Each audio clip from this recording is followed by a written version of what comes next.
हिंदू धर्म में नवरात्रि का विशेष स्थान है। वर्ष में आने वाली 9 रातें शक्ति की उपासना, साधना और आध्यात्मिक उन्नति का मार्ग मानी जाती हैं। आमतौर पर लोग चैत्र और शारदीय नवरात्रि को जानते हैं, लेकिन इनके अलावा भी वर्ष में 2 ऐसी नवरात्रि आती हैं जिन्हें गुप्त नवरात्रि कहा जाता है। नाम के अनुरूप यह नवरात्रि रहस्यमयी, साधना प्रधान और गुड मानी जाती है। आइए जानते हैं गुप्त नवरात्रि क्या है, ये क्यों मनाई जाती है और ये सामान्य नवरात्रि से कैसे अलग है। सबसे पहले जान लेते हैं कि गुप्त नवरात्रि क्या है। हिंदू पंचांग के अनुसार वर्ष में कुल 4 नवरात्रि आती हैं। चैत्र मास यानी कि बड़ी या वसंत नवरात्रि जिसे कहते हैं, अश्विन मास में शारदीय या छोटी नवरात्रि इसे कहा जाता है, आषाढ़ और माघ मास में गुप्त नवरात्रि आती है। चैत्र और अश्विन की नवरात्रि सार्वजनिक रूप से उत्सव और भक्ति के साथ मनाई जाती है। वहीं माघ और आषाढ़ मास की नवरात्रि को गुप्त नवरात्रि कहा जाता है। अब गुप्त शब्द का अर्थ है छिपा हुआ या रहस्यमय। इस नवरात्रि में बाहरी दिखावे या उत्सव की बजाय आंतरिक साधना, तंत्र मंत्र और गुप्त विद्याओं की उपासना की जाती है। यही कारण है कि यह नवरात्रि आम लोगों की नजर से दूर विशेष साधकों द्वारा मनाई जाती है। क्यों मनाई जाती है गुप्त नवरात्रि, इस बात को भी ध्यान से समझ लीजिए। गुप्त नवरात्रि मुख्य रूप से संतों, सिद्धों, तांत्रिकों और साधकों के लिए मानी गई है। यह नवरात्रि उत्सव की नहीं बल्कि साधना की नवरात्रि होती है।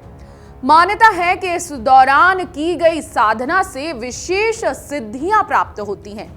मानसिक, शारीरिक और आध्यात्मिक कष्टों से मुक्ति मिलती है।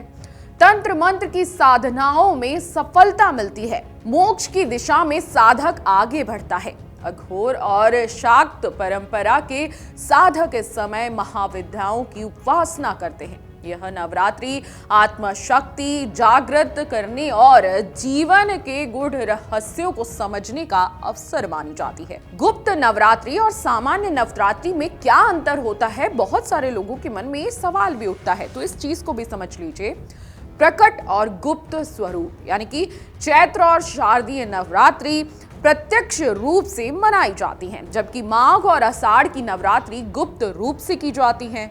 देवी स्वरूप की उपासना, सामान्य नवरात्रि में नवदुर्गा की पूजा होती है, जबकि गुप्त नवरात्रि में 10 महाविद्याओं की उपासना की जाती है।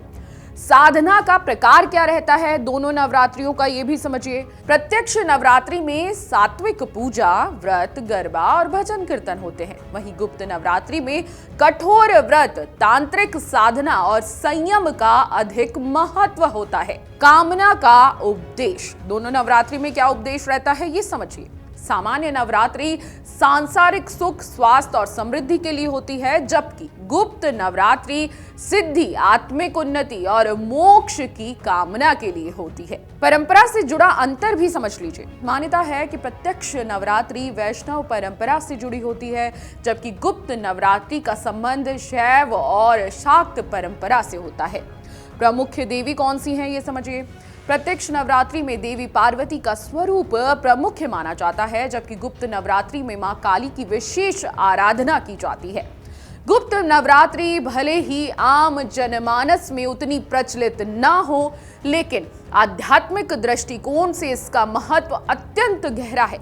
यह नवरात्रि बाहरी आडंबर से दूर आत्मचिंतन, संयम और साधना का मार्ग दिखाती है। जहां सामान्य नवरात्रि जीवन में सुख समृद्धि लाने का माध्यम है, वहीं गुप्त नवरात्रि आत्मा को परम सत्य से जोड़ने का अवसर देती है। यही कारण है कि इसे रहस्य, शक्ति और साधना की नवरात्रि कहा जाता है।